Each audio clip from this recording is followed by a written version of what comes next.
வணக்கம் மக்களே, welcome to the ஃபென்சர் show. இன்னைக்கு ஷோல நம்ம பார்க்க போறது தேங்க்ஸ் கிவிங் அப்படின்ற ஹாலிவுட் மூவியோட ரிவ்யூ.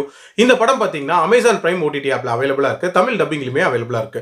இந்த படம் ஒரு அமெரிக்கன் ஸ்லாஷர் பிலிம்ங்க. அதாவது ஒரு சம்பவத்துல ஈடுபட்ட குரூப் ஆஃப் மக்கள் இருப்பாங்களா, அதுல ஒருத்தரையும் தேடி ஒரு கில்லர் வந்து கொண்டுகிட்டே வரான். அந்த கில்லர் யாருங்கிறது தான் இந்த படத்தோட தீம். ஆக்சுவலா அந்த சம்பவம் வந்து தேங்க்ஸ் கிவிங் டே அன்னைக்கு தான் நடக்கும்.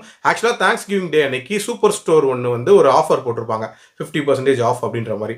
ஸோ அந்த ஆஃப்ல எல்லா பொருட்களையும் அள்ளிடணும் அப்படின்றதுக்காக மக்கள் கூட்டம் வெளியே வெயிட் பண்ணிட்டு இருக்கோம். ஸ்டோர் திறந்த உடனே அந்த கும்பல் வந்து ஒட்டு மொத்தமா உள்ள போகும்.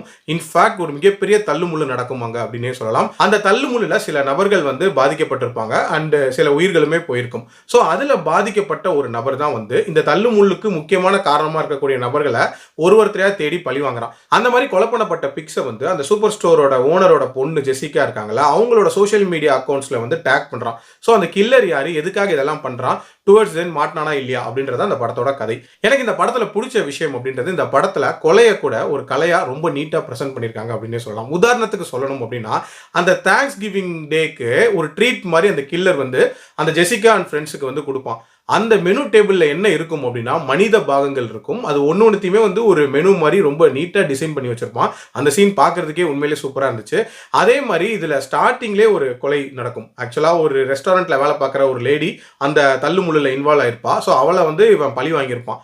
அதுவும் அந்த தேடியை வந்து பாதி துண்டாக்கியிருப்பான். அதுல ஒரு துண்டை வந்து அந்த ஸ்டோர் மேல வந்து போட்டிருப்பான். 50% ஆஃப்ங்கும் போது பாதி உடம்ப மட்டும் அங்க போட்டு ஒரு சிம்பாலிக்கா வந்து ரெப்ரசென்ட் பண்ண மாதிரி சூப்பரா காட்டியிருப்பாங்க. அதே மாதிரி இந்த படத்துல அடுத்து இந்த கில்லர் யாரை நோக்கி போறான் அப்படின்ற ஒரு சின்ன டென்ஷன் அப்படின்றதுமே பில்டப் ஆச்சு. அதே மாதிரி மனிதர்களோட இயல்பு அப்படின்றத பத்தியுமே இதுல நீட்டா ஒரு விஷயம் சொல்லியிருப்பாங்க. அதாவது ஒரு ஆஃபர் கிடைக்குது அப்படின்னா அதனால உயிர் போனா கூட பிரச்சனை இல்லை அப்படின்ற மாதிரி அந்த ஆஃபரை நோக்கி போகக்கூடிய ஒரு செல்ஃபிஷ்னஸ் மனிதர்களுக்குள்ள இருக்குன்றத ரொம்ப நீட்டாவே காட்டியிருப்பாங்க.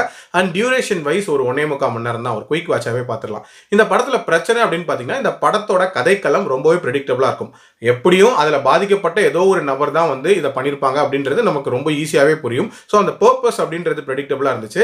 அண்ட் டுவர்ட்ஸ் தி எண்ட் அது ரிவீல் ஆன விதம் அப்படின்றதுமே கொஞ்சம் நார்மலா ரிவீல் ஆன மாதிரி தான் இருந்துச்சு அப்படின்னு சொல்லுவேன். பட் ஸ்டில் இந்த படம் வந்து ஒரு எங்கேஜிங் வாட்சா தான் இருந்துச்சு. என்னோட ரேட்டிங் இந்த படத்துக்கு 3.2 அவுட் ஆஃப் 5. அடல்ட் கண்டென்ட்டை பொறுத்த வரைக்கும் இதுல வரக்கூடிய அந்த கொலைகள் அப்படின்றது கண்டிப்பா ஸ்ட்ரிக்ட்லி ஃபார் அடல்ட்ஸ் தான். இன்னும் அடுத்த விமர்சனத்தில் சந்திக்கிறேன். நன்றி, வணக்கம்.